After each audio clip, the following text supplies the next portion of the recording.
lanjutkan kembali. Sekarang ini masalah ekonomi. Kan kita sudah produksi semuanya, sekarang ekonomi. Cita-cita saya Bapak Ibu sekalian memang agak tinggi. Saya kepingin satu. Saya ini pernah terinspirasi gara-gara Tukul Arwana itu berkata demikian. Ketika Tukul Arwana masih miskin, dia ngomong benar, tidak dipercaya orang, betul ya? Tetapi ketika Tukul Arwana sudah jadi orang kaya, dia ngomong yang berbohong, dipercaya orang. Artinya satu, ternyata di Indonesia ini, orang melihat kepercayaan, itu dilihat dari success story. Betul ya? Karena itu cita-cita saya secara pribadi. Setiap desa ada miliarder-miliarder dari pertanian. Banyak orang selalu berpikir bagaimana mungkin kita menjadi miliarder di desa. Orang rata-rata kepengen jadi orang sukses, pindah ke kota, dia bisnis, trading, dan dia akan jadi orang sukses di sana. Kenapa sekarang saya harus membangun dari pertanian dan menjadikan orang sukses dari pertanian? Ini yang paling penting. Saya tunjukkan masalahnya dulu. Dulu sebelum ada namanya handphone, trading itu masih bisa dengan toko, betul ya? Supermarket, mall, toko itu menjadi primadona. Jadi kalau ada orang pensiun, kalau dia punya uang, orientasinya saya buka toko atau supermarket. Oke, itu dulu. Tapi hari-hari ini, gara-gara yang namanya handphone, yang sudah ada aplikasi Shopee, apalagi ada sudah COD lagi, terus habis gitu ada TikTok, sudah ada pasarnya juga, ada keranjang kuningnya, sekarang sudah ditutup lagi mungkin tidak tahu ya. Nah, artinya apa? Kalau dulu orang cari barang itu ke kota besar, ke toko. Sekarang orang cari barang kemana? Di handphone. Kenapa kok begitu? Milihnya lebih lengkap. Bukan di satu toko, tapi bisa 1000 toko. Saudara tahu gara-gara ini siapa yang akan hilang? Trader. Pedagang akan hilang. Yang pertama kali hilang, yang pertama mall, ruko. Ruko-ruko sudah mulai berguguran hari ini. Terus yang kedua, orang-orang yang biasa berdagang. Kenapa kok begitu? Kita selama lebih dari 10 tahun ini, kita sedang menyiapkan satu link antara konsumen dengan produsen.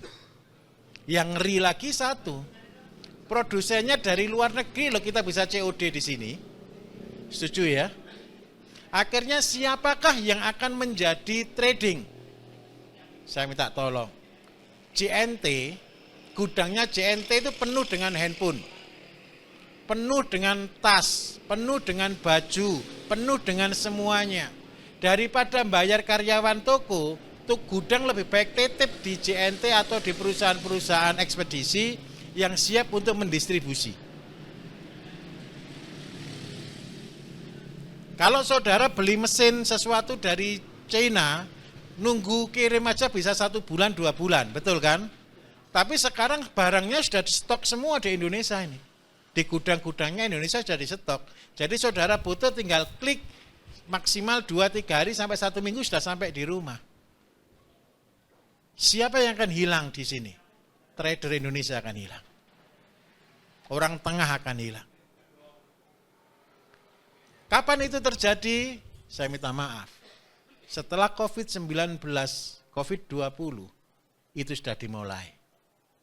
Sekarang yang dimatikan siapa? Keranjang kuning. Siapa yang dibunuh? Orang tengah. Perusahaannya dibunuh enggak? Tidak.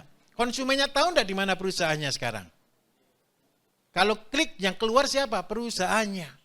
Kalau kemarin yang untung adalah anak-anak muda yang berbisnis di sosmed. Hari ini di sosmed mereka dihapus, slik. Akhirnya yang terjadi adalah konsumen kontak dengan produsen. Makanya saya sampai heran.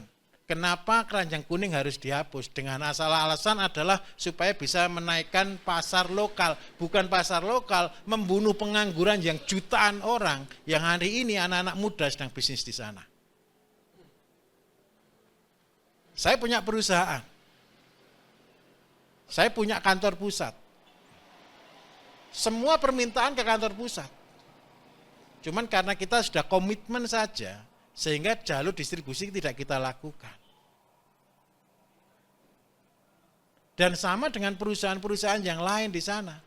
Kalau dulu butuh marketing, butuh yang namanya sales. Kalau pernah enggak di zamannya Bapak Ibu kan sudah ada tuh sales keliling, dulu kan ada tuh.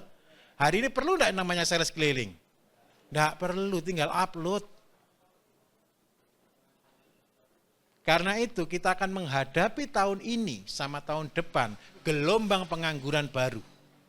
Dari mana mereka? Dari generasi muda. Kita tidak mungkin perang menang di sini, tidak mungkin. Karena apa? Mereka sudah terlalu kuat. Buktinya terlalu kuat apa? Anak-anak muda lebih baik tidak makan asalkan handphonenya jalan. Karena itu, kalau kita mencintai generasi ke depan, ayo berubah. Saya berterima kasih kepada Bapak Ibu yang mau ikut pelatihan ini, karena itu saya tadi malam sampaikan, saya butuh Bapak Ibu dan saya akan support Bapak Ibu. Bagaimana caranya untuk menjadi orang sukses. Kalau Bapak Ibu tidak sukses, orang-orang di desanya Bapak Ibu, di daerahnya Bapak Ibu tidak akan pandang Bapak Ibu. Setuju tidak kira-kira? Ayo kita sukses. Dan kekuatan Indonesia terbesar adalah di mana? Di sektor pertanian. Coba bayangkan, kita nalar sama-sama Bapak Ibu. Kita nalar sama-sama. Semua orang butuh makan, setuju? Pernah ke mall? Siapa yang laris makanan di mall hari ini? Gudeg Jogja, pecel Medion, atau Korean food? Atau Japanese food? Halo? Coba bayangkan, makanan saja kita bisa digeser. Semua yang ada di mall rata-rata makanan modern hari ini. Betapa ironisnya kita menjadi negara terbesar keempat loh penduduknya. Sampai mie-nya saja, itu mie Korea. Makanannya aja, makanan Jepang. Makanan tradisional akhirnya di mall tergeser, adanya di mana? Di gang-gang kecil. Tanda kutip, makanan kelas bawah. Saya tidak setuju dengan ini. Saya membangkitkan nasionalismenya Bapak Ibu. Ayo kita bangkit. Siapa yang bisa membangkitkan kita adalah diri kita sendiri. Siapa yang bisa menolong kita adalah kita sendiri. Kalau kita biarkan ini, kita betul-betul akan dijajah semuanya. Saya tidak mau satu-satunya sektor terkuat di Indonesia kita dikuasai oleh mereka. Kalau mereka masuk ke Indonesia dengan teknologinya, dengan uangnya, saya yakin 100% petani kita kalah. Ada satu yang bisa melawan mereka, murah-murahan harga. Tahu maksud saya? Kalau mereka bawa investasi, bawa teknologi, biaya kan tetap tinggi. Dan saya tetap percaya kalau Tuhan itu ada. Jangan percaya kan dengan saya kalau Tuhan itu ada? Saya yakin kalau kita berniat baik untuk bermanfaat bagi orang lain, untuk menolong orang lain, saya yakin 100% kita tetap akan dibela oleh Tuhan. Apa yang harus kita lakukan dengan cara ini? Ayo berubah. Saya minta tolong, ini materi penting pada siang hari ini. Semua terekam, saudara perhatikan, tidak usah nyatet, saudara perhatikan, saudara terima dalam jiwa saudara. Supaya ini bisa hidup seperti itu. Langkah-langkah apa yang harus kita lakukan supaya saudara pasti berhasil. Ini anggap aja kita sedang naik panjat tebing saudara. Tahu panjat tebing? Panjat tebing itu adalah kita harus tahu di mana posisi celah, di mana ada batu, dan di mana ada masalah. Ini pekerjaan saya dan ini hidup saya. Bertahun-tahun saya hidup di sini, saya sampai hafal di mana celahnya, di mana naiknya. Karena itu saya minta tolong, kalau ini jangan dilanggar. Kalau yang lain-lain saya tidak pernah berikan resep, tapi saya berikan konsep. Tapi untuk awal ini saya berikan resep yang harus dijalani, yang harus dilewati.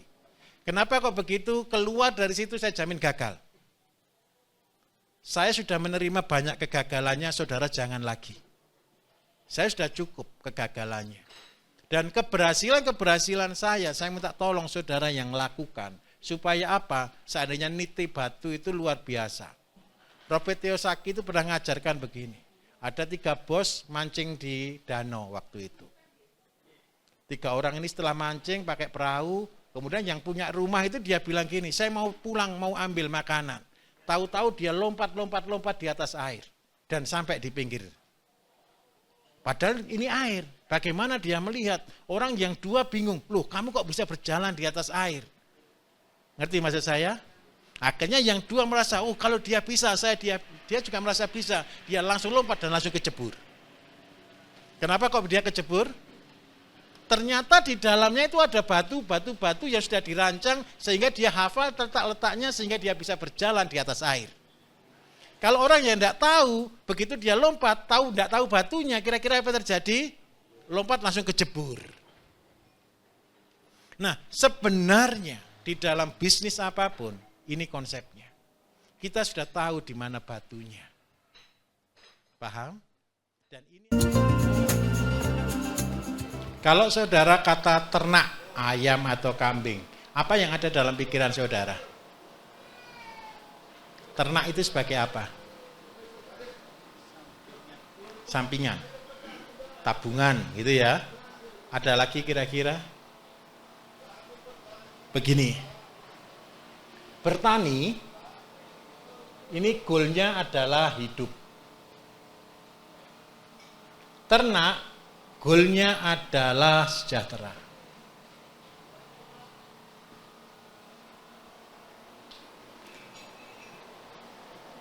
Kalau kita menjadi orang yang bertanggung jawab dari sektor pertanian, saudara punya namanya limbah. Betul ya? Limbah ini, tadi, kelebihan tanam kangkung dijadikan pakan, dijadikan nanti dimakan ternak jadi pupuk, boleh. Tapi kalau ternaknya masih sedikit, kelebihannya langsung diolah jadi pupuk lebih mahal. Nah, ternak sendiri fungsinya apa? Fungsinya ternak untuk mencapai sejahtera. Ternak ini adalah bank. Mulai dari zaman dulu di kitab-kitab dituliskan ya, mulai dari zamannya Nabi Ibrahim atau Abraham, mulai dari cerita-cerita pada zaman dahulu, zaman nabi-nabi. Ternak ini adalah peliharaannya para pemimpin, betul? Kenapa kok selalu kambing, domba untuk jadi ternak? Memang ayam tidak pernah ditulis ya di dalam kitab Quran, gitu tidak ada juga ya, pelihara ayam itu tidak ada di sana. Tapi yang tulis di sana kambing dan domba. Ya betul Pak Bambang ya. Kenapa kok begitu? Ternak ini saudara adalah yang pertama sebagai bank. Supaya saudara tidak makan riba, saudara dikasih kesempatan mempunyai bank yang bunganya di atas 100% per tahun. Ada enggak bank yang bunganya 100%? Oke, saya akan jelaskan langkah-langkahnya.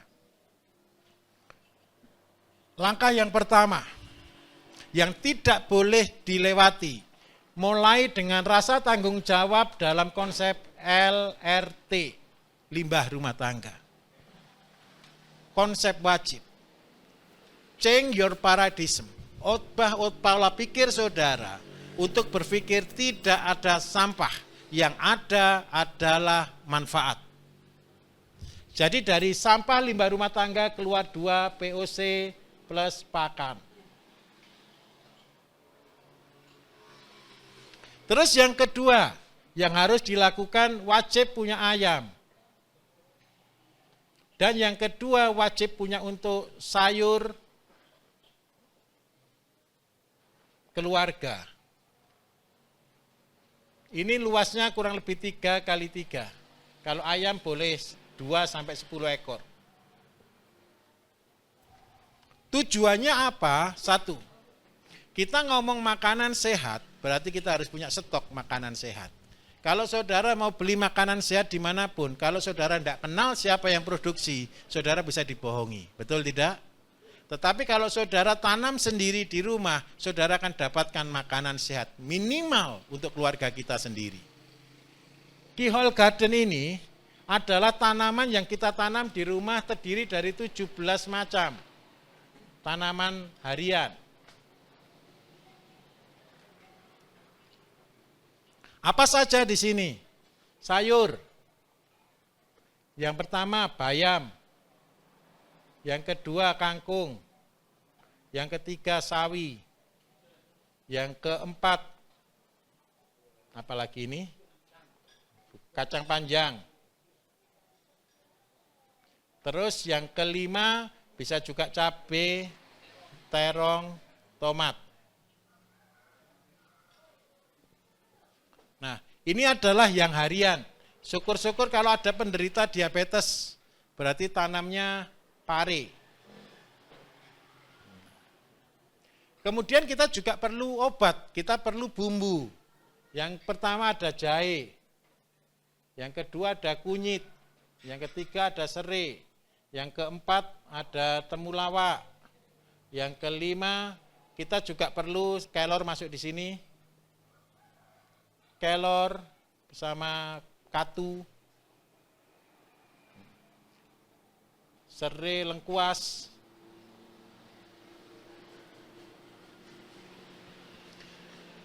Terus habis gitu kemangi masuk di sini.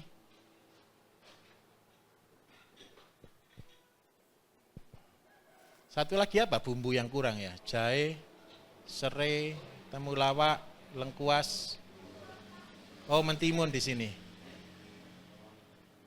Bawang daun boleh. Daun salam jangan. Kencur boleh kalau punya batuk. Di sini. Sudah Pak, kunyit. Oh, kunyit belum, ya, bener Pak. Kunyit belum. Oh, sudah. Kunyit sudah ada, oke. 17 macam ini minimal harus ada. Syukur-syukur bisa lebih sesuai dengan kebutuhan. Apa sih ini? Saya harus mengatakan jujur. Ke depan Bapak Ibu penyakit yang paling banyak ada 3. Nomor 1 adalah diabetes. Nomor 2 adalah kolesterol. Dampak dari diabetes dan kolesterol asam urat adalah jantung. Karena itu selalu kalau di dalam resep saya, buat jantung itu, obat jantung itu ada namanya jahe sama lemon. Usahakan itu tidak terbuang. Jadi mulai kita belajar tentang makanan sehat.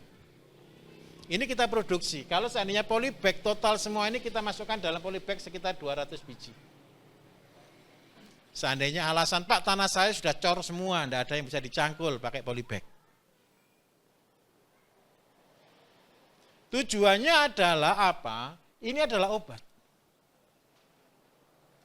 Perang kita lagi adalah anak-anak kecil hari ini Bapak Ibu tidak pernah mau makan sayur. Setuju? Tetapi kalau Bapak Ibu punya sayur, itu bisa dimakan setiap hari. Ajari mereka dari kecil untuk makan sayur. Terus yang kedua ini adalah media atau laboratoriumnya Bapak Ibu. Ini adalah ruangan laboratorium. Laboratorium untuk apa? Laboratorium untuk punya pabrik pupuk.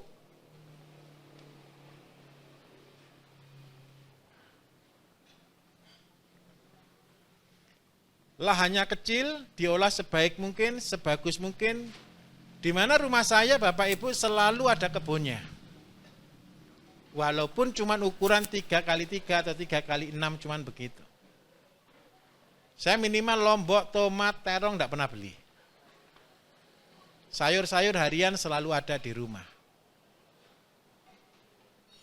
Tujuannya bukan apa, tujuannya adalah sebagai laboratorium pupuk kita. Setelah produksi pupuk nih, Bapak Ibu kan harus tes sebelum dijual, sebelum dipakai orang. Wajib dites. Tesnya di mana? Setiap kali habis produksi, ambil beberapa tanaman yang dipakai pupuk tadi. Supaya apa? Kita tidak disebut sebagai pembohong. Supaya apa? Ketika kita jual pupuk itu kita tahu yakin apa yang sedang kita produksi. Terus yang ketiga, ini adalah media promosi terhebat. Promosinya bagaimana? Setiap orang datang kasih tahu, setiap orang datang diceritani, setiap orang datang diinformasikan. Kalau Bapak Ibu sedang praktek membuat pupuk, kemudian mana buktinya? Ini buktinya. Kalau Bapak Ibu sudah pernah merasakan tanaman-tanaman organik, yakinlah makan tanaman kimia, Bapak Ibu akan merasakan rasanya kok berbeda. Paham ya? Nah, kemudian langkah berikutnya apa? Pabrik pupuk kita buat. Mulai dari POC dulu yang paling simpel. Jadi kalau Bapak Ibu seandainya bahan-bahan tadi, Pak saya sudah tidak mau pakai dedak, gunakan POC ini sudah cukup. Asalkan murni pakai air leri. Terus yang berikutnya pabrik pupuk apa yang harus kita buat? Mulai semuanya. Kalau di dalam YouTube saya ada yang itu ya, ada satu testimoni saya. Ketika saya membuat pabrik pupuk pertama kali dengan pelihara sapi. Benar Bapak Ibu, saya membuat POC dari kencing sapi pertama enggak bisa jual. Harga cuma 2.500 ya ada yang beli sih, tapi enggak banyak. Naik 5.000, 10.000 sampai akhirnya jadi 100.000 per liter. Pak Bambang sudah naikkan 115 ya per liter, 120 per liter sekarang. Itu adalah real. Gara-gara saya punya 7 ekor sapi, saya hitung semuanya tidak ada untungnya. Kemudian saya buat beranak juga tidak untung. Karena itu yang saya kembangkan yang pasti dari sapi itu cuma 2, kencing dan buang kotoran. Yang pasti dari kambing juga 2, kencing dan buang kotoran. Yang pasti dari ayam juga sama, setiap hari kita kasih makan dan bersihkan tempat kotorannya. Karena itu kotoran ini adalah yang paling pasti dari seluruh ternak kita. Itulah yang saya kelola. Dan alhamdulillah, akhirnya dari sapi 7 itu saya bisa dapat penghasilan 1,5 M per tahun. Padahal nilainya sapi 7 itu maksimal mentok kalau harga 20 juta cuma 140 juta. Karena itu saya buat statement lebih mahal sampahnya, kotorannya daripada ternaknya. Jadi ternak berubah fungsi. Ternak bukan sebagai investasi kita, tetapi ternak sebagai mesin produksi kita. Nah, kita main di pabrik pupuk sekarang. Setelah buat POC berhasil, nanti Bapak Ibu lengkap yang di sana kita akan praktek setelah makan siang. Kita akan praktek semua pupuk yang tadi sudah saya ajarkan. Kemudian yang di sini Bapak Ibu produksi, jadi saya tulis saja 7 pupuk. 7 pupuk ini adalah seluruh kebutuhannya petani. Dan yang paling keren lagi satu, pupuk-pupuk yang Bapak Ibu produksi atau kompos yang Bapak Ibu produksi adalah kompos yang terbaik. Saya ulangi, ini adalah kompos yang terbaik untuk daerahnya Bapak Ibu. Jadi kompos ini bukan buat di Jawa dijual di Sumatera, tidak bisa. Beda kabupaten pun mungkin juga beda. Karena itu saya membuat konsep ini dengan konsep adalah terfokus di satu desa, satu desa, satu desa, satu desa.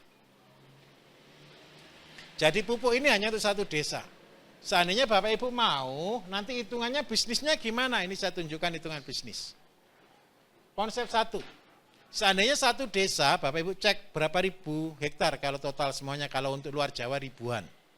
Kalau di Jawa itu sekitar ratusan sawahnya. Atau 1.000 hektar kadang-kadang.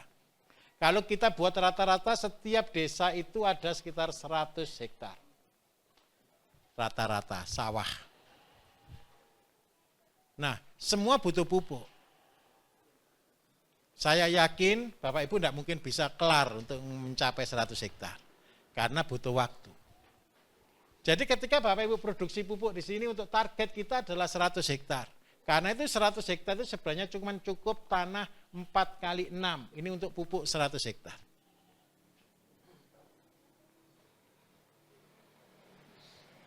Banyak orang komplain ke saya, gimana caranya tanah cuma apa kan konsep pupuk cuma 4 kali 6 bisa untuk 100 hektar. Ini ceritanya. 100 hektar ini 4 kali 6 ini adalah untuk 10 hektar. Karena waktunya adalah 7 hari ditambah panen 3 hari berarti 10 hari. Berarti 1 bulan bisa panen 3 kali, 1 siklus bisa panen 10 sampai 12 kali. Kita anggap aja 10 kali. Kali 10. Berarti ketemu 100 hektar. Sekarang saya bilang uangnya. Seandainya 1 hektar untuk tanaman padi itu 2.200.000 per hektar. Ini adalah lebih murah dari pupuk urea subsidi. Lebih dari separuh, lebih murah daripada pupuk non subsidi. Kalau ini dikalikan 100 Bapak Ibu, 2,2 ketemu 220 juta. Ini adalah potensi omset per desa per panen. Cuman pabrik pupuknya saja. Terus yang kedua, Bapak Ibu bukan hanya hidup dari sini. Kalau Bapak Ibu sudah punya pabrik pupuk, punya kebun percobaan, langkah yang kedua Bapak Ibu lakukan adalah konsep 1.005. Buat 1.005 di rumahnya masing-masing Bapak Ibu. Goalnya adalah petani punya gaji. Jadi goal 1.005 ini adalah petani bergaji. Gajinya kalau orang kerja kan rata-rata bulanan, betul ya? Karena itu Bapak kan sudah belajar manajemen kemarin, manajemen tentang pertanian. Saya minta tolong, ayo jadikan contoh Bapak Ibu punya gaji bulanan. Bagaimana caranya? Seandainya bukan Bapak Ibu yang kerja sendiri, taruh 1 karyawan yang khusus menangani ini, yang hidup dari dirinya sendiri. Kelebihannya miliknya Bapak Ibu. Kalau berhasil 1 tinggal duplikat, 2, 3, 4, 5. Bagaimana duplikatnya? Kalau sawah kan tinggal nyangkul, betul ya? Ayam kalau sudah beranak tinggal tambah anak-anaknya dipindah ke sini. Kambingnya anakannya dipindah kedua, 1.005 yang kedua. Punya 2 1.005, 1 tahun lagi sudah punya 4. 1 tahun lagi sudah punya 8. Jenengan kalau sudah punya 10 saja konsep BSM untuk 1.005, maka 1 desa sudah jenengan kuasai. Bagaimana cara menguasainya? Saya minta tanya. Di desa orang-orang masih beli sayur enggak? Yang keren 1, ini yang keren ya. Ini kan puncak gunung yang banyak tempat sayur, betul kan? Percayalah, tempatnya Bapak Ibu nginap masih beli sayur enggak mereka? Konyol enggak kira-kira? Ini yang saya sampai kadang-kadang heran. Di puncak gunung loh masih beli sayur. Harusnya mereka bisa mandiri. Terus yang kedua, pernah enggak berpikir berapa sih uang di 1 desa yang bisa kita kelola kalau kita bisa ngambil? Ini namanya yang ketiga konsep namanya desa mandiri. Tempat kita rata-rata namanya adalah Intan Sari katanya Pak KB. Intan Sari itu adalah integrasi pertanian desa mandiri. Saya kasih contoh. Ibu yang di sini tidak ada yang dari desa. Siapa yang dari desa? Betul-betul desa, bukan dari kota. Untuk belanja 1 hari itu 30.000 cukup enggak? Atau 1 bulan 1 juta cukup enggak kira-kira? Cukup ya? Oke, saya hitungkan. 1 juta itu anggap aja beras 25 kilo. Beli sayur setiap hari anggap aja 5.000. Makan ayam enggak ya di desa ya? Kadang makan 1 minggu 1 kali atau 2 kali gitu ya. Anggap aja 1 minggu sekali saja makan ayam. Anggap aja 1 ekor 1 kilo gitu ya. Makan telur enggak di desa? Anggap aja 1 minggu 1 kilo aja ya, oke ya. Terus habis gitu tahu tempe karena kita belum produksi, enggak saya ajarkan karena itu saya enggak tulis. Saya cuma tulis ini aja, beras, sayur, ayam, telur. Sudah. Seandainya, Bapak Ibu tahu enggak satu desa itu berapa kakak?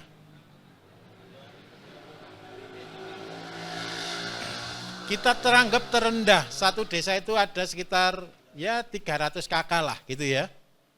Terendah. Kali 300.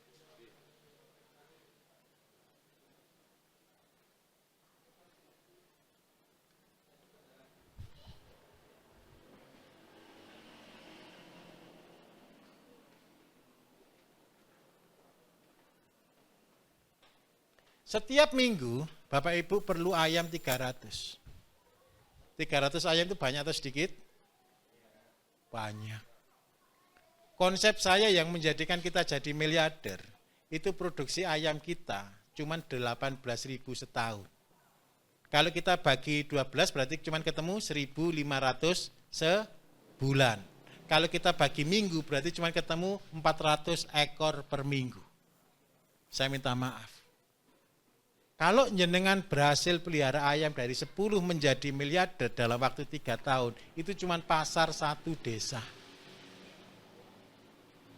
Yang makan ayamnya 1 minggu sekali loh. Paham maksud saya?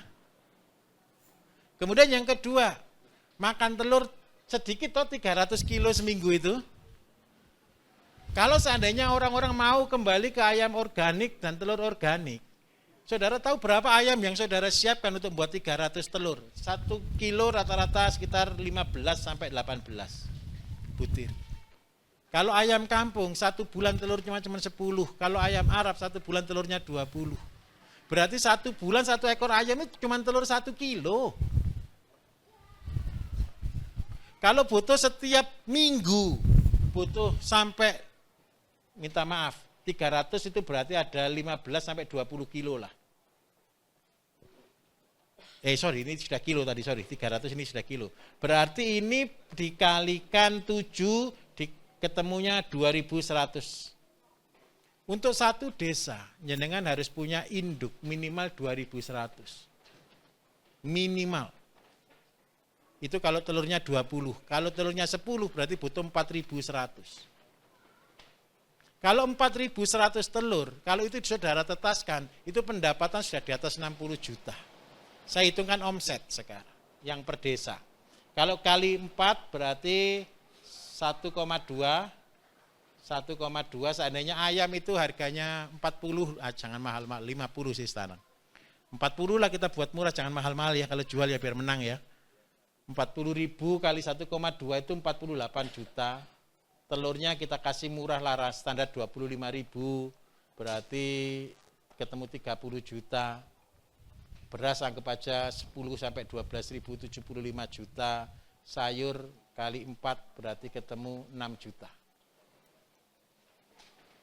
Katanya siapa di desa tidak bisa cari uang banyak?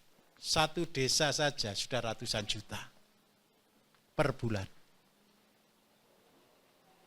Masalahnya satu, Pak, mereka belum tentu beli ke saya. Ya jangan beli ke jenengan.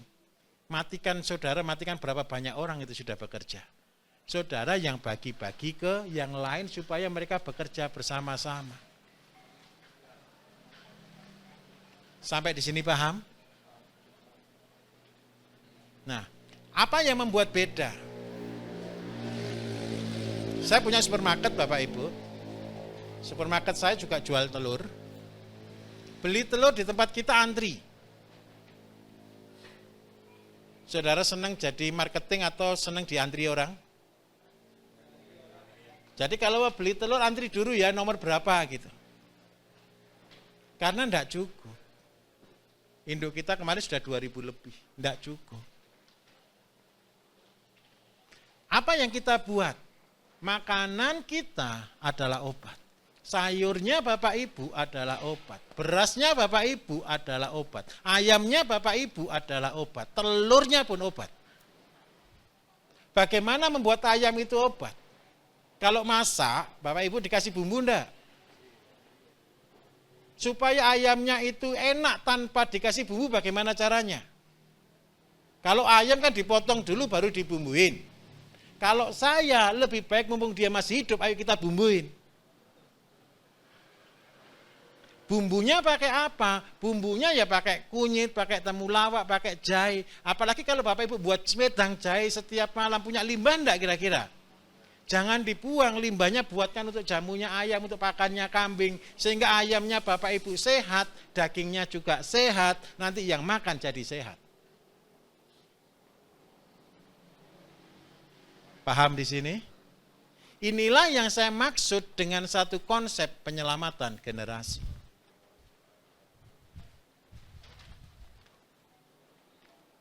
Ini untuk hasil output dari Bapak Ibu cuman produksi yang di samping rumah dengan konsep 1.500. Kalau ini berarti cuman butuh sekitar 1.500, 10 di satu desa. 10 itu berarti cuma berapa hektar Bapak Ibu? 1 hektar. Permisi, satu desa sebenarnya hanya butuh 1 hektar untuk dapatkan ayam, dapatkan sayur.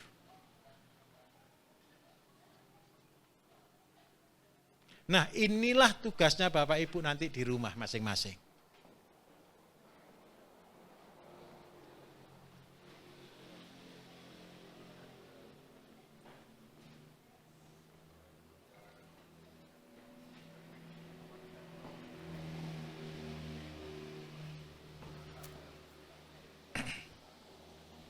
Setelah Bapak Ibu masuk di Intansari,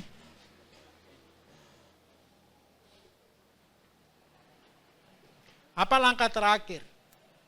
Bapak Ibu kan pasti terus berkembang. Ini saya minta tolong. Kita hidup carilah secukupnya. Kita tidak perlu, kemarin saya ingatkan, jangan pernah kepingin jadi orang kaya. Karena orang kaya sukar masuk surga.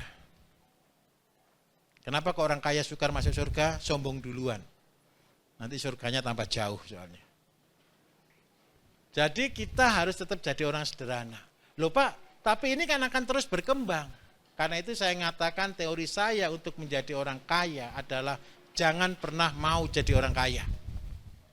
Ingat baik-baik, jangan pernah mau jadi orang kaya. Terpaksalah saja jadi orang kaya.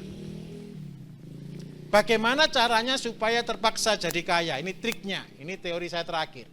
Terpaksa jadi kaya. Saya dulu kepengen jadi kaya, tidak pernah jadi kaya.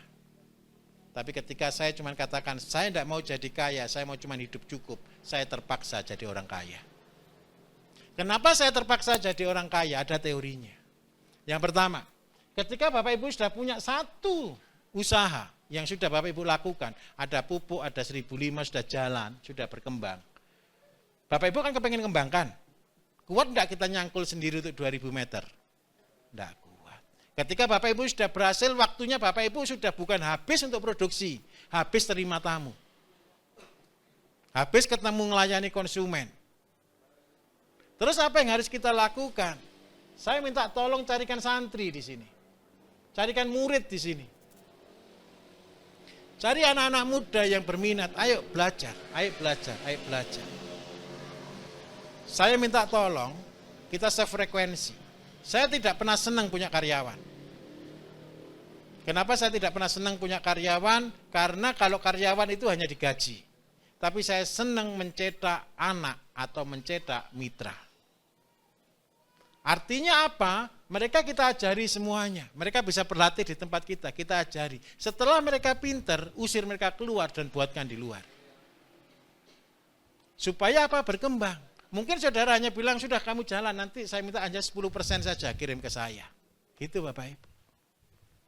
Tapi kalau 10%, 10%, 10% berkembang, punya 10, punya 100% juga kita. Paham maksud saya di sini? Kita tidak pernah bisa bekerja sendiri. Kita tetap harus minta tolong ke orang lain. Karena itu dua, ciptakan santri atau murid bagi saudara.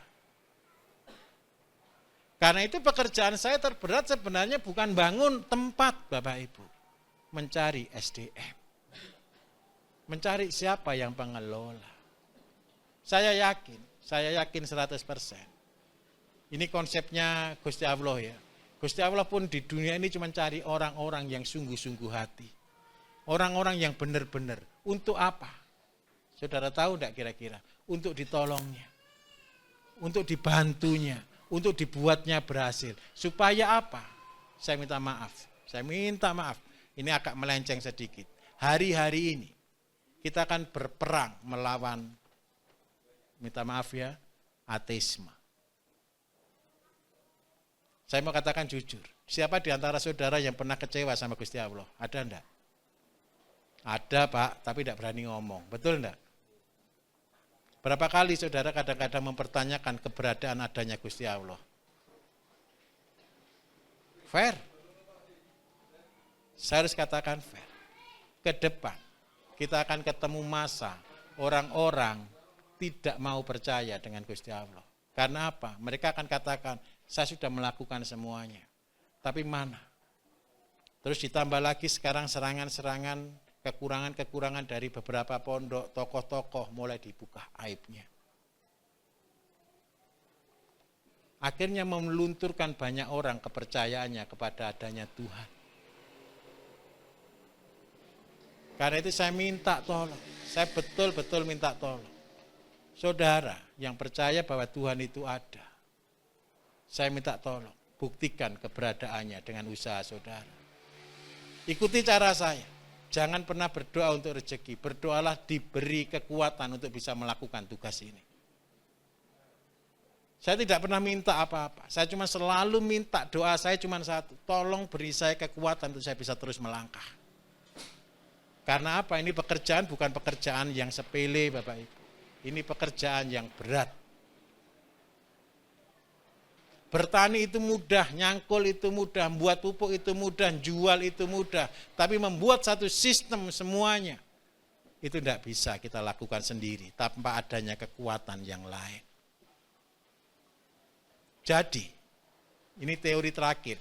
Setelah saudara punya ilmunya semua ini, setelah saudara khatam semuanya, saya akhiri dengan satu kata, pasrah.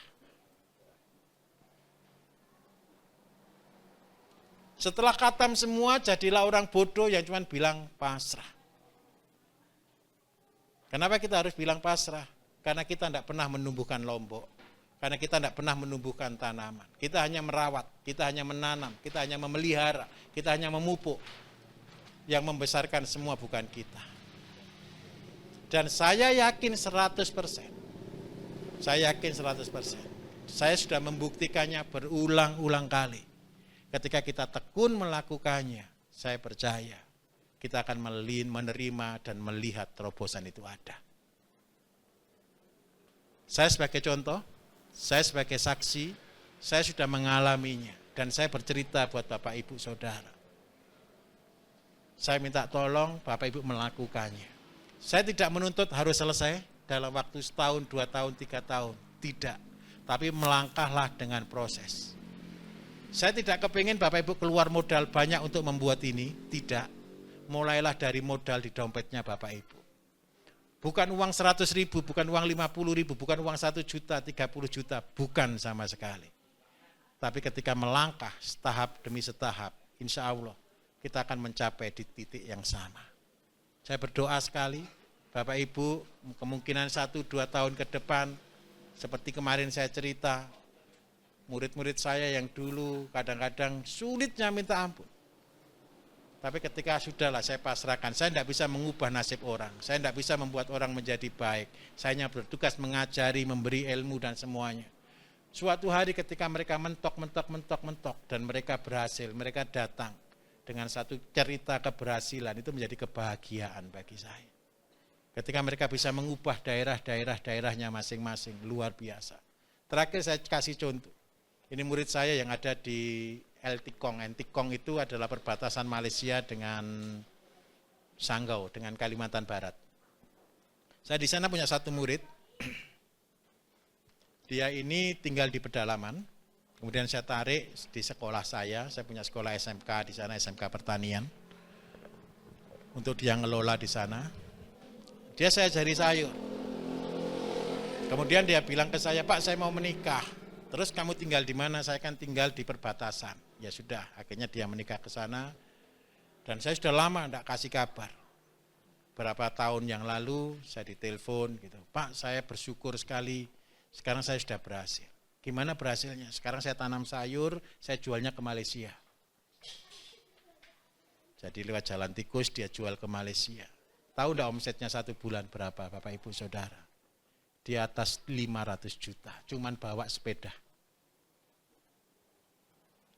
Pendapatanmu berapa sekarang saya tanya begitu? Ya 500 juta. Kenapa? Semuanya gratis. Pupuk gratis, dari mana gratis? Dari limbah sawit. Anak masih berapa ya? Sekarang paling 27 lah umurnya sekarang hari ini. Sudah punya pendapatan 500 juta. Keren enggak kira-kira Bapak Ibu? Pekerjaannya apa? Tanam sayur. Tanamannya apa yang ditanam? Cuman 2 saja yang ditanam, kacang panjang sama kangkung. Kangkung di Malaysia harganya 20.000 Bapak Ibu 1 kilo. Kalau di Indonesia harganya 2.000 Bapak Ibu sampai 5.000 1 kilo. Kacang panjang di Malaysia bisa tembus 30.000 1 kilo. Di Indonesia cuma 20.000 1 kilo. Jadi punya bedengan 10 meter dengan panen setiap hari anggap aja 50 kilo, itu 1,5 juta. 10 meternya. Saya bilang, wah ini pekerjaanmu ini sudah ngalang-alai direktur sudah. Saya bersyukur.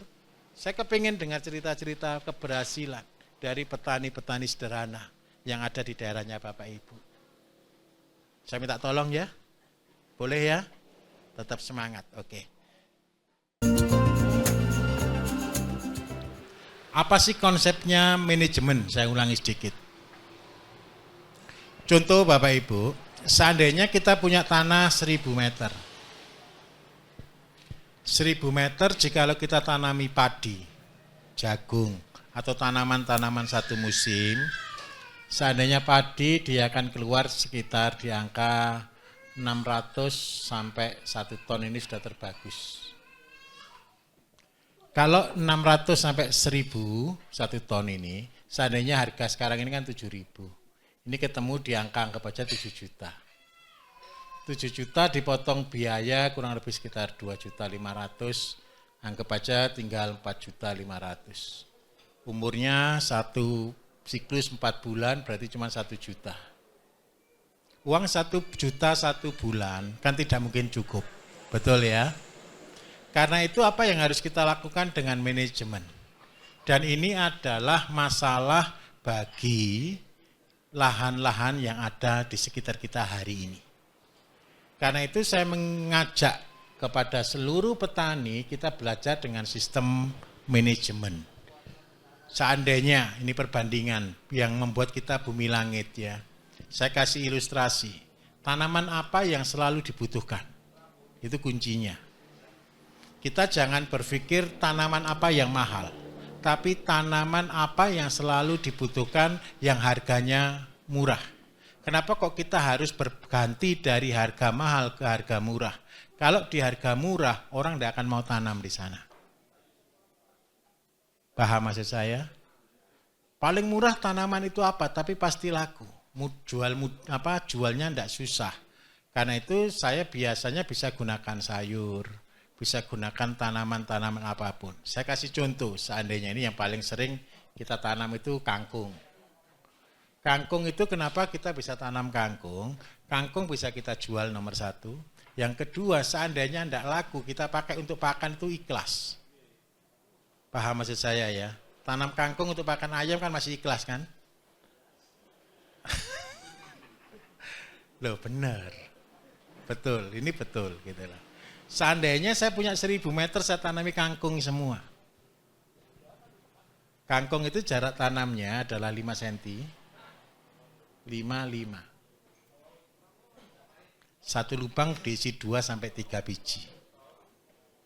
Berarti kalau 1 meter persegi Ini kan ketemu 20 kali 20, betul ya? Berarti 1 meter persegi itu ketemu tanaman 400 biji, 400 lubang. Seandainya kita buat rata-rata hidup cuman 1 saja per lubang, berarti ketemu 400 tanaman. Tahu harga kangkung termurah berapa? 1000, berapa biji? Tidak pernah ngitung Pak, kan gitu kan? Karena sudah terlalu murah. Paling isinya 10 biji lah, betul ya? Harga 1000 itu 10 biji, berarti 1 biji 100 loh, mahal loh Bapak Ibu. Kalau ketemu 400 kali 100 rupiah, ini ketemu berapa? Padahal umurnya kangkung cuma 21-24 hari sudah panen. Artinya apa? Seandainya 1000 meter kita tanam, umurnya kangkung anggap aja 30 hari. Atau 25 hari lah fairnya lah. 25 hari. Berarti lebar bedengan 80 sebenarnya sih idealnya itu. 80 kasih jalan 40 idealnya. Berarti 1 bedeng itu jatuh di 120 cm persegi. Lah, kalau lebar di 120 cm, kalau kita buat seandainya ukuran tanah adalah 20 kali 50 untuk 1000 meter. Betul ya? Berarti 50 dibagi 12, anggap aja ketemu berapa? 40 bedeng, betul ya? 40 bedeng panjang 20. Seandainya 1 bedeng enggak usah 40 deh. 1 meternya ketemu 20.000 saja. Ini sudah gila hasilnya. 20 dikalikan dengan 40 dikalikan dengan 20 meter. Sudah banyak atau sedikit kira-kira? 1 bulan berapa kalau di total ini? Ini kan 800 ya, 800.000 dikalikan 20 ketemu 16.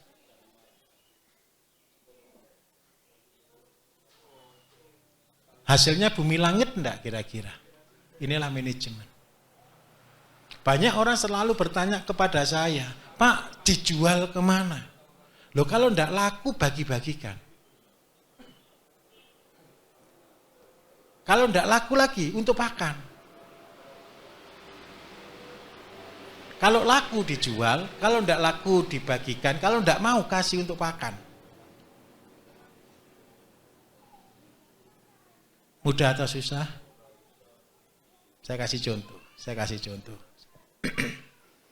Saya jual set PT, itu harga berapa Pak Bambang? Eceran Pak Bambang? Set PT? Eceran pakai kemasan 40, tanpa kemasan 35. Iya betul ya. Coba bayangkan. Saya buat set PT, nanti Bapak Ibu yang buat, bukan saya lagi. Set PT ini kita jual sekitar 35.000 deh sudah. Kalau di luar set PT 35.000 mahal atau murah? Ada enggak set PT yang di luar harga 30.000 atau di bawah 50.000? Enggak ada. Kita 35.000 ini sudah termurah kok. Jenengan tahu enggak kenapa bisa termurah? Saya kasih tahu lagi. Saudara pernah jual kubis harga 30.000? Kubis itu termahal berapa ini Pak? Pinten Pak? Termahal Pak? 10.000 ya? 10.000 itu mentok Bapak Ibu. Ini cara saya bisnis. Dengan pelajari cara saya bisnis.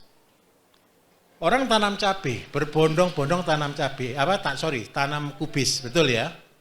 Kalau pas murah harga kubis itu 500 Bapak Ibu. Disuruh panen sendiri, suruh ambil sendiri, tidak dipanen, dibuang sama orang. Kalau pas murah saya beli semuanya, bukan beli kubisnya loh. Akarnya tak beli, tak suruh timbang. Supaya petani untung. Saudara tanya di masyarakat sini semua, saya terima kubis sampahnya. Nanti jenengan olah jadi set PT dijual 35.000. Padahal kubisnya termahal loh 10.000. Ngerti kata-kata saya ini? Banyak orang selalu berpikir bertani itu Pak, enggak menghasilkan, itu enggak tahu caranya saja. Kalau enggak laku itu rezeki. Loh, keren enggak? Saya kasih ilustrasi, ini ada ini. Saya punya supermarket Bapak Ibu, organik. Namanya sayur, itu kan cuma umur 2-3 hari, betul kan? Maksimal seminggu. Ketika enggak laku, padahal contoh, wortel, kubis, dan lain sebagainya itu harga paling 10.000, kalau tanaman eksotik bisa sampai 20.000. Ini sudah mentok. Kalau saya bilang ke anak-anak, kalau tidak laku, proses, giling, jadikan ZPT, jadikan produk pokoknya. Jadi sampah itu numpuk sampai berdrum-drum di rumah, di supermarket saya. Kenapa kok saya enjoy saja kalau saya punya sampah segitu banyak? Kalau saudara jualan tidak laku, sedih atau enggak? Sedih, karena orientasinya beda, frekuensinya beda. Kalau saya tidak laku, berarti waktunya saya olah jadi pupuk. Dan saya jual pupuk, itu termurah, itu lebih termahalnya sayur. Ngerti di sini? Pesen je, minta tolong. Besok kalau sudah produksi, jangan mahal-mahal. Saya sudah tentukan harga eceran tertinggi, tolong jangan dilebihkan.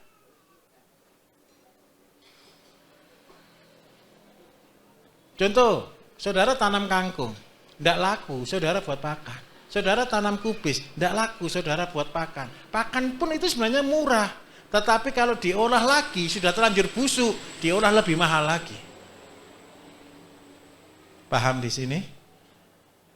Loh Pak, kalau begitu kita tanam untuk dibusukkan saja. Ya jangan, kualat. Tujuan kita melayani, menolong. Siapa yang kita tolong? Orang-orang yang membutuhkan.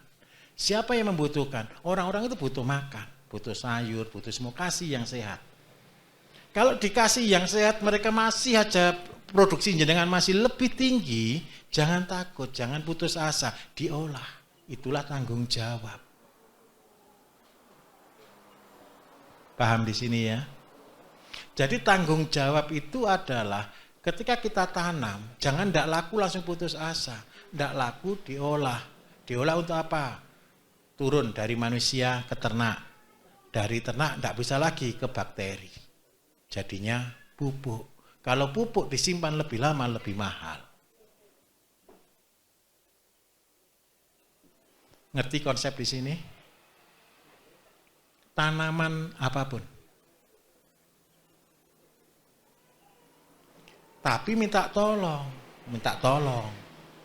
Untuk membuat konsep ini berjalan, kita butuh contoh. Kita butuh testimoni. Saudara tidak akan pernah bisa jual pupuk, saudara, kalau saudara tidak punya testimoni. Saudara bisa produksi, semua orang bisa produksi. Pertanyaan terakhir, Pak, siapa yang mau beli? Kita balik. Katanya petani butuh pupuk, betul atau tidak? Kenapa petani kok tidak beli produk saudara? Karena saudara belum dipercaya. Ketika saya dulu awal-awal produksi pupuk organik, tidak ada yang percaya dengan saya. Saya jual pupuk termurah pernah harga 2.500. Naik 5.000, naik 10.000. 10.000 tidak laku, saya lompat, saya ganti harga 100.000. Laris. Itulah Indonesia. The fair itu tukang jualnya Pak Bambang itu. Sampai hari ini yang harga 100.000 aja kurang-kurang ya Pak Bambang ya. Loh kok naik lagi? Pinter menaikkan harga. Padahal barangnya sama. Saya diprotes di YouTube dimanapun gitu loh. Loh kalau gini Pak Bayu kan tambah kaya, tambah untung, tambah banyak gitu loh. Ya kalau mau ya ayo produksi kan gitu. Mau gimana lagi? Begini loh Bapak. Saya bercerita, tapi jangan ambil nilai uangnya. Uang itu harus mengejar kita. Teori saya adalah, kalau kita nanti jelaskan di ternak, bukan teori ingin menjadi kaya, tapi teori terpaksa jadi kaya. Jangan pernah mau jadi orang kaya. Orang kaya cobaannya besar. Betul ya? Banyak orang kuat miskin, tidak kuat kaya. Kaya sedikit sudah sombong. Kaya sedikit sudah ngomongnya beda. Karena itu orang tidak kuat kaya. Karena itu tidak pernah diberi rezeki besar supaya dia tidak sombong daripada masuk neraka. Karena itu kuatlah miskin dan kuatlah kaya. Kalau menurut penampilan saya, cocok tidak saya jadi orang kaya? Tidak cocok kan? Tidak lah. Tidak cocok. Saya tidak pernah merubah diri saya. Saya tidak terpengaruh dengan apa yang saya punya. Karena apa? Yang saya punya sebenarnya adalah apa yang dalam hati saya. Kita tidak perlu menunjukkan siapa kita. Tapi yang kita keluarkan itu adalah yang terbaik. Jadi di sayur ini sebenarnya manajemen itu konsepnya seperti ini. Seandainya Pak saya tidak suka tanam kangkung. Saya tanam bayam, boleh. Sayuran ini konsepnya cuma dua. Carilah tanaman yang pasti laku. Dan harganya termurah. Dan yang kedua, saudara tidak perlu sekolah untuk tanam. Saya belum pernah ada orang pelatihan, Pak saya mau belajar tanam kangkung, belum pernah saudara. Belum pernah ada datang, Pak saya mau tanam bayam, belum pernah saudara.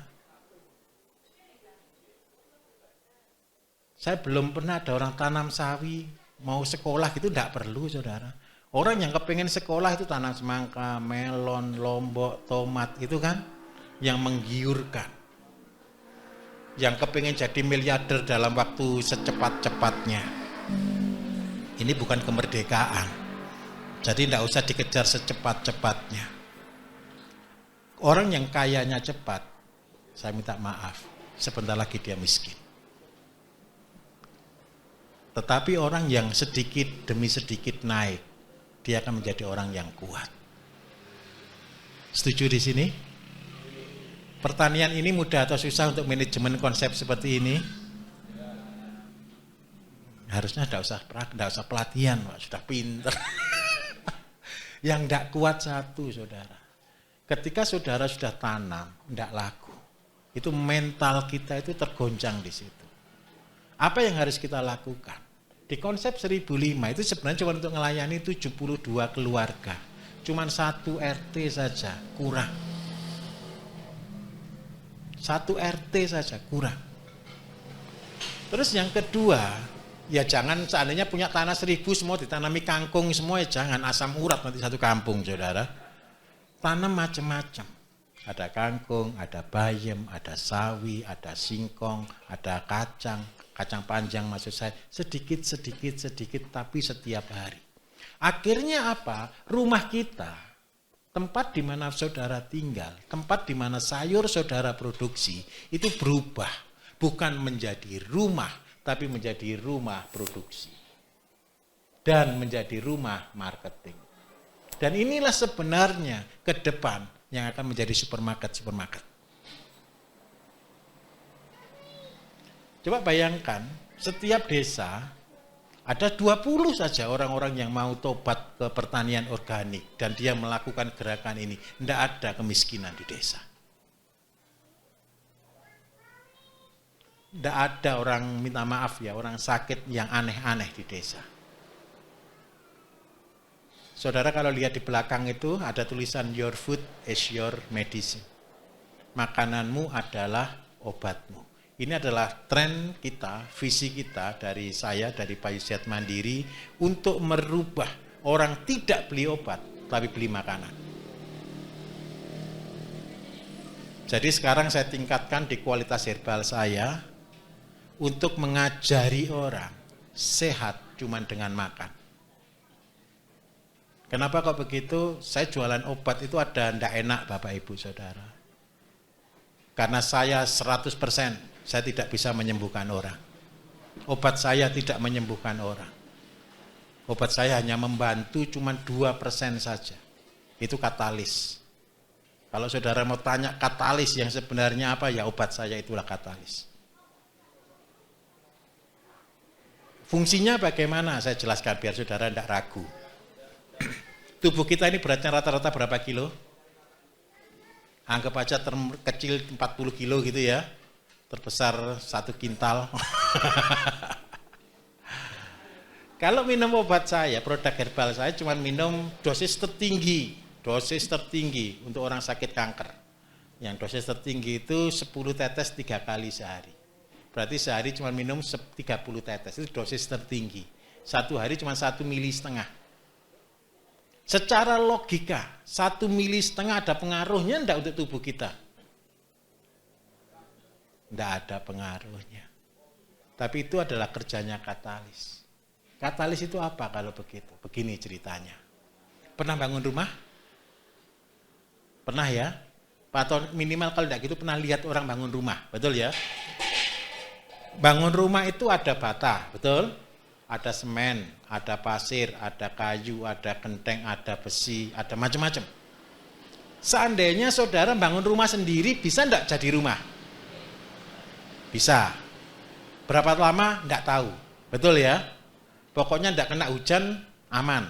Bangun rumah belum selesai kena hujan, ya enggak selesai-selesai lagi. Inilah konsep kesembuhan. Ini cara saya kalau saya jelaskan ke pasien. Orang makan saja sembuh semua penyakit. Yang membangun siapa? Diri kita sendiri tukangnya. Waktunya butuh berapa lama? Paling cepat 3 tahun. Bisa sampai 10 tahun baru sembuh. Tetapi kalau orang mengkonsumsi produk itu bekerjanya cuma 2%. Produk saya jadi apa? Kalau saya ngomong katalis kan susah. Kalau saya tukang, tugas saya cuma jadi tukang. Tahu tukang? Tukang itu masang bata dicampur sama adukan semen. Terus habis itu naruh genteng enggak di bawah, saudara di atas. Kalau bukan tukang kan genteng ditaruh di mana-mana kan bisa, betul ya? Bata juga di atas, genteng juga banyak, betul kan? Kalau bukan tukang. Kalau rumah saudara bocor, kalau saudara bukan tukang kan apapun bisa, pokoknya yang penting nambal kan gitu kan. Tapi kalau tukang kan diperbaiki dengan rapi. Katalis itu tukang. Tujuannya apa tukang ini? Menaruh barang pada tempatnya. Terus yang kedua bedanya lagi satu. Kalau tukang garapannya lurus saudara. Kalau kita yang ngerjakan bisa kayak ular. Nah, paham di sini? Fungsinya apa kalau begitu? Tugas nanti. Ini saya kepingin, karena jenengan sudah bergabung dengan kita di pelatihan ini. Saya mintai tanggung jawab. Saya betul-betul minta tolong. Ayo selamatkan generasi ke depan. Dengan cara apa? Makanan sehat. Habis ini promosi saya terbesar adalah your food is your medicine. Makananmu adalah obatmu. Tolong nanti ketika saudara di daerah masing-masing, saya akan promosi luar biasa untuk program ini. Apa yang akan saya promosikan? Mengobati semua penyakit hanya dengan makanan. Siapa yang memproduksi? Bukan saya. Saya tidak mungkin kok kirim bayam ke Sumatera dari sini, tidak mungkin. Yang di Sumatera ya produksilah di sana. Yang di setiap kota tolong produksilah di sana. Saya akan mengajarkan caranya. Terus saudara tinggal melanjutkan ke generasi muda. Siapa yang kita target hari ini? Anak-anak muda. Anak-anak terutama di bawah 12 tahun. Yang nanti ketika di usia mereka 10 tahun ke depan, mereka sudah umur 20 tahun. Sudah waktunya mereka kerja. Karena apa? Sekarang kita sudah melihat ya, gagal ginjal di anak sudah banyak, diabetes di anak sudah banyak, serangan jantung sekarang di anak-anak remaja sudah banyak. Kita bisa tutup mata? Bisa. Tetapi, apakah kita akan tutup mata kalau yang sakit anak saudara? Masih ponaan, teman, dan sebagainya. Siapa yang bisa menghentikan ini? Kita. Dengan cara apa? Membuatlah makanan-makanan sehat. Bukan hanya padi yang harus organik, sayur, buah, semua harus organik. Karena apa? Kalau kita tidak tanam yang organik, tidak mungkin bisa menyembuhkan apa-apa. Contoh, tanamannya disemprot dengan racun luar biasa. yang sakit kanker. Saya nginstruksikan, orang sakit kanker itu makanannya singkong, makan tomat, tomatnya tomat ranti. Terus yang kedua, makan daun kelor, daun katu, seperti itu. Terus kalau orang-orang yang kena leukemia, kita sarankan untuk konsumsi bayam merah. Kemudian ada beberapa tanaman obat. Lah kalau semua sudah disemprot, terus habis gitu, padahal pestisida adalah penyebab kanker. Bukankah kita sedang meracuni orang dengan yang lebih enak begitu? Tidak, ayo berubah. Mau untuk kegerakan ini saudara? Bertani untuk beramal. Amal kita di mana? Amal kita itu begini, ketika orang makan dia sehat. Ketika orang makan dia mendapatkan manfaatnya. Kenapa saya tidak anjurkan hidroponik atau aquaponik? Nutrisinya kurang. Nutrisinya kurang dari mana kok bisa nutrisinya kurang? Ini rahasia yang semua ajaran tidak tahu, yang tidak pernah kelas-kelas saya ajari. Manusia diciptakan dari tanah, setuju enggak? Tanah itu isinya sama dengan ketika saudara tadi membuat membenah tanah, memulihkan tanah, itu sama dengan menciptakan tanah yang asli. Tanah yang asli tadi dikuasai oleh zat namanya enzim. Enzim inilah partikel-partikel yang menyusun tubuh kita. Satu gerakan ini butuh sekitar 5 juta enzim. Satu gerakan. Karena itu bersyukurlah ketika saudara sehat. Manusia itu sebenarnya diciptakan tidak bisa sakit. Harusnya. Kenapa kok tidak bisa sakit? Ayo, tak kasih contoh ya. Siapa yang pernah jatuh atau kena api? Ada? Ketika kena api melepuh enggak kulit kita? Kenapa kok melepuh? Bukan panasnya. Ketika panas, tubuh langsung berkata, otak ini tanpa disuruh dia kata kirim damkar. Kirim pemadam, kasih air akhirnya melepuh. Tujuannya apa? Mendinginkan. Paham maksud saya di sini? Siapa pernah bersin? Coba sekarang bersin. Sebentar. Semua pernah bersin? Ayo bersin. Kenapa kok tidak bisa bersin? Tidak ada pemicunya. Pemicu itu apa? Ada asap, ada penyakit. Kapan orang bersin? Kalau mau flu. Begitu kita mau flu, kita bersin-bersin, itu apa? Virus itu lagi mau masuk. Baru mau masuk, hidung kita sudah bilang, ada bahaya, langsung dia lontar. Cus, asing. Yang keluar kan bukan hanya gitu, bisa enggak orang kontrol bersin? Gitu pelan-pelan gitu bisa enggak? Bersin kan pasti keluarnya kencang, betul enggak? Tujuannya apa? Mengeluarkan yang berbahaya dari hidung kita. Supaya apa? Supaya tidak masuk. Pernah diare? Betul? Kenapa orang bisa diare? Karena di dalam tubuh ada racun yang harus dikeluarkan. Jadi kalau diare jangan bingung cari penghambat supaya keras. Bukan solusi itu. Kalau kita diare yang harus kita lakukan minum sebanyak-banyaknya yang membuat lebih kencang diarenya. Supaya apa? Lebih bersih, cepat. Kalau sudah bersih, diare enggak. Kalau orang diare disertai mules dulu enggak kira-kira? Mules dulu, kalau saudara sudah tahu mules, wah ini sebentar lagi ada yang diare. Ada bahaya di dalam, karena itu tubuh instruksikan keluar. Itu tubuh kita, keren. Kalau masih enzimnya hidup. Kalau enzimnya sudah tidak ada, ya tidak bisa saudara. Penyakit apapun masuk. Siapa yang bisa memperkuat enzim itu? Ini, makanan sehat ini. Sayur-sayur yang saudara produksi, itulah makanan sehat. Saya kasih lagi. Tanaman sayur yang semakin cepat diproduksi umurnya, itu punya khasiat yang luar biasa. Saya ulangi lagi. Suatu sayur yang diproduksi cepat tumbuhnya, cepat panennya, berarti dia hormonnya tinggi, auksinya tinggi, semuanya tinggi. Itu adalah zat yang terbagus untuk tubuh kita. Karena apa? Karena itu rencananya Gusti Allah sendiri kepada kita. Tuhan itu tidak kepingin saudara sakit. Setuju tidak dengan kata-kata ini? Jadi jangan pernah ketika saudara sakit nyalakan Gusti Allah. Enggak. Gusti Allah itu kepingin umatnya itu semua sehat. Kalau saudara punya anak, siapa ada orang tua yang kepingin anaknya sakit? Enggak ada satupun. Orang tua kita sama. Gusti Allah juga sama kepada kita. Karena itu dia akan beri obat. Obat itu di mana? Di sekeliling rumah kita. Dari apa? Dari yang paling mudah tumbuh, nomor 1, yang cepat panen. Jadi jangan punya ilustrasi, tanaman yang semakin sulit itu khasiatnya hebat. Saya tidak menemukan teori itu. Ada teori ginseng di Korea, harganya bisa ratusan miliar.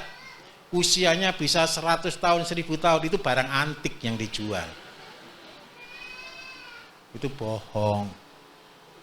Kenapa saya katakan bohong? Tidak ada teori yang menyatakan itu. Teori yang sebenarnya untuk kita hidup sehat adalah tanaman semusim yang mudah tumbuh dan cepat tumbuh. Ditambah satu yang tidak bisa ditiru dimanapun, di bawah garis khatulistiwa. Saudara hidup di daerah khatulistiwa yang full matahari, yang tanahnya luar biasa, dan itulah obat dunia. Percayalah, ke depan semua bangsa akan berlomba-lomba mencari garis khatulistiwa untuk mencari apa? Yang namanya obat. Coba bayangkan, Eropa, Belanda pernah 300 tahun lebih di Indonesia cuman cari gara-gara namanya obat. Rempah itu obat, saudara. Di luar negeri tidak ada. Paham di sini? Jadi jangan tanya lagi, Pak, tanaman apa yang untung? Tidak ada ya. Jadi tanyalah ke saya, Pak, tanaman apa yang paling mudah tumbuh? Wah, gampang. Paham untuk konsep manajemen? Sudah ngerti atau masih ada yang tanya? Oke, sekarang ke ternak.